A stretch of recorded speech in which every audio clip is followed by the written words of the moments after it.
Hello, beloved friends.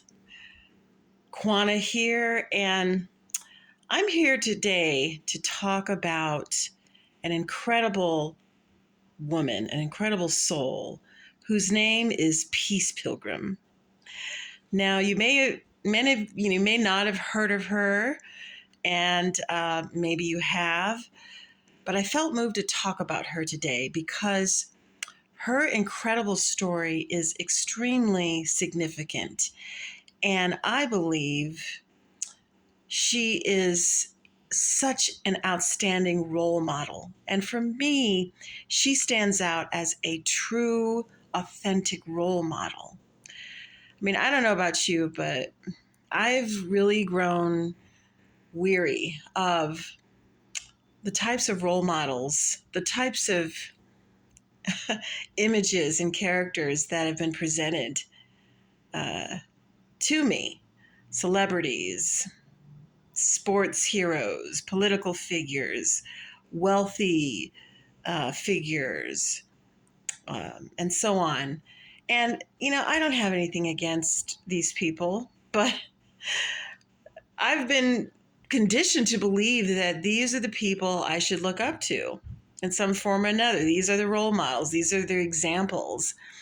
And I've come to find that to be extremely disappointing on that level. Just really like, why why are these types of characters held out to be who we should try to model ourselves after or strive to be?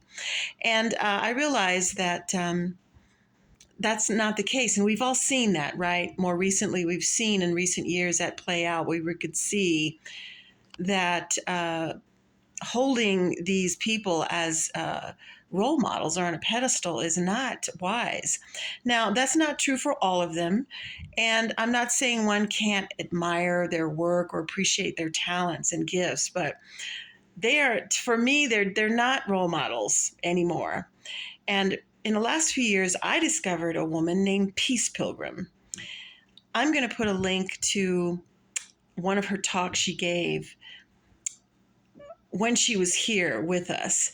But Peace Pilgrim was a fearless, courageous mystic who spent almost 30 years of her life walking with nothing, with no possessions, no money.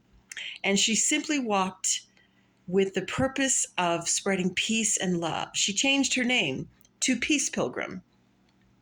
And she did this at a time that was before feminism, before spirituality became popular or anything like that. And she left her life in LA, California in 1945. No, I'm sorry, sometime in the 50s, at the age of 45, after she had discovered that she had a very high calling and she had already tried all the things of the world, and she knew in her heart that she had a very strong calling. This woman, all by herself, with her own internal wisdom, struck out on a course. From that year, she left LA sometime in the late 50s, all the way to 1982, I believe. Almost 30 years of walking.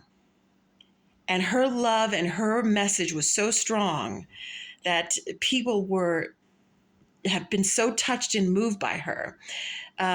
She lived in such a way that is an incredible role model for everyone. She, to me, is particularly for women, a woman who exemplified that internal beauty is what matters. You can have all the makeup and the best body or whatever and the money in the world, but none of that matters. And I feel that Peace Pilgrim exemplifies this example. And not all of us, if you look at someone like Peace Pilgrim, it seems that her life was pretty extreme, but not really. She walked thousands of miles and she gave lectures. She wrote a couple of books. I believe someone wrote the books in honor of her, or she wrote them talking about her philosophy. And I encourage you, in fact, I dare you to check her out on YouTube. She is on fire. And I'd be shocked if you're not inspired by this incredible woman who walked her talk and devoted her life, most of her life, to sharing love and peace and the message of love and peace. And it's a startling story, but one of the things I want to say is she, we can all be like Peace Pilgrim, maybe not in the same way, but in whatever we're called to or whatever circumstance we have in our lives, we can be like Peace Pilgrim. And in the times that seem to be going on right now, I mean, the world's always been crazy, but the current times seem intense. She definitely is someone to emulate and follow as a role model. So thank you for joining me, and I encourage you to check out Peace Pilgrim for some true inspiration. Many blessings.